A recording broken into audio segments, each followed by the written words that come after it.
नमस्कार, स्वागत है आप सभी का मालवी एकेडमी के इस ऑनलाइन लर्निंग प्लेटफॉर्म पे। तो आज 27 मई को शिफ्ट 3 में एग्रीकल्चर, बायोलॉजी और केमिस्ट्री का पेपर हुआ है। तो हमारे साथ कई सारे स्टूडेंट्स हैं, तो हम लोग जानेंगे कि एग्रीकल्चर, बायोलॉजी और केमिस्ट्री के पेपर का लेवल क्या रहा, किस तरीके से पोर्शन वाइज वेटेज में क्या क्या डिफरेंस रहे, पेपर कैसा लगा, तो टोटल पेपर आसान रहा या पेपर में डिफिकल्टीज आई। तो ओवरऑल हम लोग एक पेपर का रिव्यू लेंगे। तो हम और रवि सर, तो मैं थोड़ा सा पहले केमिस्ट्री का कुछ रिव्यू लेता हूँ और फिर सर बायोलॉजी के रिव्यू के बारे में बात करेंगे, बच्चों से बात करेंगे कि बायोलॉजी का पेपर कैसा रहा और क्या रहा, वेटेज वाइज क्या मतलब पोर्शन रहा कि ज्यादा केमिस्ट्री में ऑर्गेनिक आई, फिजिकल आई, इनऑर्गेनिक आई, कैसे क्या वेटेज रहा, हम लोग सारी बात करेंगे।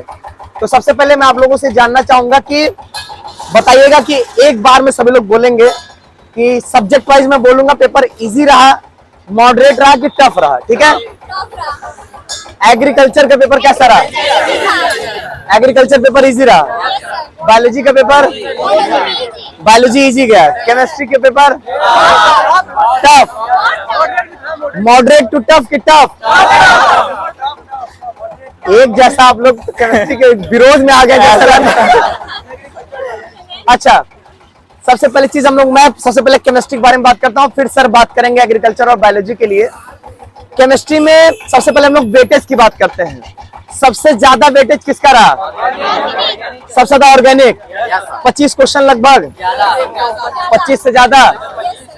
उसके बाद इनऑर्गेनिक के फिजिकल, इनऑर्गेनिक में कितना लगभग कितना क्वेश्चन? 10 से 15, बाकी सब बचा फिजिकल। अच्छा, तो मतलब ऑर्गेनिक का वेटेज बढ़ने की वजह से पेपर टफ गया। अच्छा, क्वेश्चंस का लेवल, अच्छा मैं एक एक करके पूछता हूँ कि क्वेश्चंस का लेवल कैसा लगा आपको, कैसा लगा? ऑर्गेनिक के क्वेश्चंस टफ थे। अच्छा, ये ऑर्गेनिक में कहाँ से ज्यादा पूछा? नेम्ड रिएक्शन या ऑर्गेनिक के जो टेस्ट थे वहां से ज्यादा क्वेश्चन पूछे, या वो जो सीरीज ऑफ रिएक्शन चलती वो? सीरीज ऑफ रिएक्शन से ज्यादा कुछ, सीरीज ऑफ रिएक्शन से ज्यादा क्वेश्चन थे वहाँ पे। टेस्ट वेस्ट आए थे, टॉलेंट टेस्ट, फीलिंग टेस्ट, ये सब से ये सब नहीं आए थे। ये सब नहीं आए? नहीं, नेम रिएक्शन नहीं पूछा वो? बिल्कुल नहीं। बिल्कुल। अच्छा, फिजिकल केमिस्ट्री कितने क्वेश्चंस रहे? 10 से 15 क्वेश्चन थे हमारे में। 10 से 15 क्वेश्चंस थे फिजिकल। अच्छा, पैराग्राफ कितने आए थे? पैराग्राफ नहीं आए थे। पैराग्राफ नहीं आया था? किसी में आया था, किसी में पैराग्राफ नहीं आया था, ऐसा कुछ? 2 लाइन का पैराग्राफ था। 2 लाइन का क्वेश्चन ज्यादा नहीं आता। अच्छा, एसर्शन रीजन का क्या था? एसर्शन रीजन के क्वेश्चंस आए थे? एसर्शन के क्वेश्चन नहीं आए थे। केमिस्ट्री में एसर्शन रीजन नहीं था? एग्रीकल्चर में था? हाँ, एग्रीकल्चर में था, बायो में था। अच्छा, कोई ऐसा है जिसको केमिस्ट्री आसान भी लगी हो? कुछ क्वेश्चंस आसान लगे हो? इधर। अच्छा, आपने अटेम्प्ट कितना किया? इधर आइए। केमिस्ट्री में कितना अटेम्प्ट किया आपने? पूरा पेपर आपको टफ भी लगा और सारा अटेम्प्ट भी कर दिए? शुरू में कुछ भी नहीं आया था, धीरे धीरे आने लगा। धीरे धीरे आने लगा। तो ओवरऑल अगर पेपर आ गया तो इजी हो जाना चाहिए ना? अरे सिर दर्द करने लगा करने में। अच्छा, चलिए ठीक है। अब मैं रवि सर को माइक हैंडओवर करूंगा कि सर थोड़ा सा बायोलॉजी के बारे में पता करिए, क्या वेटेज वाइज रहा, जूलॉजी, बॉटनी क्या वेटेज रहा, पेपर का लेवल कैसे रहा, और जिस पोर्शन से क्वेश्चन ज्यादा आने चाहिए क्या उस पोर्शन से ज्यादा क्वेश्चन आए या नहीं आए? बायोलॉजी में बताइए सबसे पहले कि कैसा रहा पेपर, कैसा रहा? Easy, medium, tough? कोई ऐसा जिसको लगा हो मीडियम या टफ? क्लास में पढ़ाई हुई चीजों में से कितना था, कितना बाहर से? सारा। कोई ऐसा क्वेश्चन की लगा हो कि नहीं ये पढ़ाया नहीं गया, जिक्र नहीं किया गया? चलिए, तो बायो में ये पहले ये बताए कि पहला यूनिट जो है 12th का या रिप्रोडक्टिव वाली यूनिट, उसमें से कैसा वेटेज था? एक आपके उसमें लगभग 4 चैप्टर हैं। 4 चैप्टर में जैसे ह्यूमन रिप्रोडक्शन, रिप्रोडक्टिव हेल्थ, है ना? 2 क्वेश्चन कैसे थे? एनसीईआरटी बेस्ड थे कि एनसीईआरटी बेस्ड? 2 क्वेश्चन थे, एक था ह्यूमन रिप्रोडक्शन और एक रिप्रोडक्टिव हेल्थ से, और एक रिप्रोडक्टिव हेल्थ से। पूरे यूनिट में 2। तो दोनों एकदम आसान वाले पूछे गए ना, मतलब बहुत इजी। चलिए, दूसरे यूनिट के लिए जो हम किसी दूसरे से बात करते हैं, चलिए इनको दीजिए, लीजिए, बताइए। दूसरा जो यूनिट है जहाँ पे हम जेनेटिक्स या मॉलिक्यूलर बेसिस ऑफ इनहेरिटेंस की बात करते हैं, वहां से कितने क्वेश्चंस आए हैं? बहुत कम क्वेश्चन था जेनेटिक्स से बहुत कम क्वेश्चन था। के बराबर तो इसका मतलब क्या बायोटेक्नोलॉजी से ज्यादा था वेटेज? क्या बायोटेक्नोलॉजी से था, रिकम्बिनेंट डीएनए वाला थोड़ा। पूरे पेपर में जब इजी लेवल में था तो वेटेज किसका ज्यादा लगा आपको? Ecology portion? इकोलॉजी पोर्शन से काफी क्वेश्चन था और इससे रिप्रोडक्टिव हेल्थ से क्वेश्चन था 3-4। रिप्रोडक्टिव हेल्थ से 3-4 क्वेश्चन था जी। लग रहा है आप, कोई कह रहा है पूरे रिप्रोडक्टिव यूनिट से कम है, आप कह रहे हैं 3-4 है। अभी एग्जाम देके निकले होते हैं तो थोड़ा सा रहता है कि उतना ध्यान नहीं है। रिप्रोडक्टिव हेल्थ से था क्वेश्चन, हम देखें। मतलब ओवर अगर आप सबसे पूछें तो इकोलॉजी ज्यादा था। चलिए एक सेकंड दीजिए इधर, अलाइए इधर, कौन बोलना चाहेंगे आप बोलिए। आजाद लीजिए। चलिए ये बताइए कि इकोलॉजी से लगभग अंदाजे से बताइए कितना क्वेश्चन था।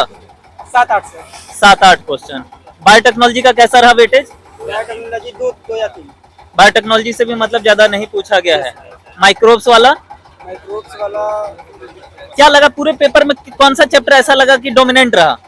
इकोलॉजी। अगर एक चैप्टर की बात करें, पूरे एक यूनिट की बात ना करें, अगर किसी चैप्टर की बात करें, जैसे जेनेटिक्स में जनरली माना जाता है कि डोमिनेटिंग होता है, पर आप कह रहे हैं कि जेनेटिक्स से क्वेश्चन नहीं आया, ठीक है, एक क्वेश्चन आया डाउन सिंड्रोम पूछा गया ना, ठीक है, लेकिन उसके अलावा आप कह रहे हैं जेनेटिक्स से क्वेश्चन नहीं आया, जेनेटिक्स का वेटेज नहीं रहा। प्लांट रिप्रोडक्शन का कैसा था वेटेज? एक question. Human reproduction human reproduction एक क्वेश्चन। रिप्रोडक्टिव हेल्थ से भी वही 1 से 2 question. Molecular basis of inheritance इसका पता था। इसमें रीअरेंज वाला अगर आप सब में कहेंगे था ही नहीं तो बचे क्या, गिनती का तो चैप्टर है, क्वेश्चन तो आए है ना जब इजी है तो। मेन चीज वही होता है सर कि जैसे तुरंत जो होता है ना वो बताना पॉसिबल नहीं हो पाता है। अच्छा ये बताइए क्वेश्चंस में वैरायटी किस तरीके की? मैचिंग वाले क्वेश्चन थे आज? मैचिंग वाले क्वेश्चन थे। पैराग्राफ वाला क्वेश्चन अच्छा है। एग्रीकल्चर में चारों यूनिट्स टच की गई थी। सबसे ज्यादा किस यूनिट से था? क्रॉप प्रोडक्शन से, हॉर्टिकल्चर से?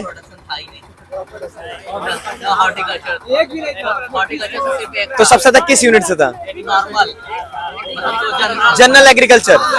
मतलब जनरल एग्रीकल्चर का वेटेज जो है वो काफी ज्यादा रखा गया, इसीलिए नागेन सर पहली प्रायोरिटी पे जनरल एग्रीकल्चर को ही करवाते भी हैं। एक था खाली आम्रपाली का क्रॉस पूछा था। अच्छा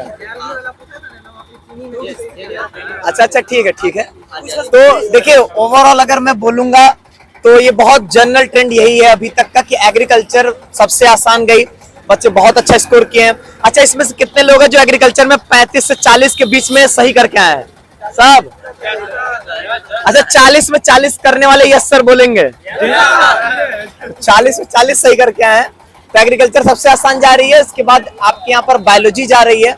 बायोलॉजी में पेपर आसान लगा है और सबसे टफ इन लोगों को केमिस्ट्री लगी है, क्योंकि केमिस्ट्री में ऑर्गेनिक केमिस्ट्री का वेटेज काफी बढ़ा हुआ दिखा। अब वो इनसे डिटेल में और एक एक चैप्टर में इनको खोद के पूछना पड़ेगा कि यहाँ से क्या था, यहाँ से क्या था, तब ये डिटेल में बता पाएंगे और फिर हम आपको डिटेल में रिव्यू भी कर पाएंगे कि एक्चुअल का पेपर का रिव्यू क्या रहा और किस तरीके के क्वेश्चंस रहे और ओवरऑल पेपर जो हमारा वो इजी रेंज में जा रहा है, मॉडरेट रेंज में जा रहा है या टफ की रेंज में जा रहा है। और वैसे भी अगर पेपर सबके लिए टफ, अगर इतने लोग सब लोग टफ बोलेंगे तो ओवरऑल पेपर अगर टफ है तो वो नॉर्मलाइज होकर चीजें बराबर हो जाती है, उसकी कोई दिक्कत नहीं होती। पेपर टफ होता है तो जरूरी होता है कि जो हमारे आसान और एवरेज क्वेश्चंस है वो नहीं गलत होने चाहिए। टफ क्वेश्चंस गलत होने से आपके मेरिट में कोई फर्क नहीं डालते हैं। तो आज के रिव्यू के लिए इतना ही, बाकी हम लोग सब्जेक्ट वाइज एनालिसिस करेंगे, उन वीडियोस में हम लोग डिटेल में आपसे बातचीत करेंगे। बहुत बहुत धन्यवाद आप सभी का।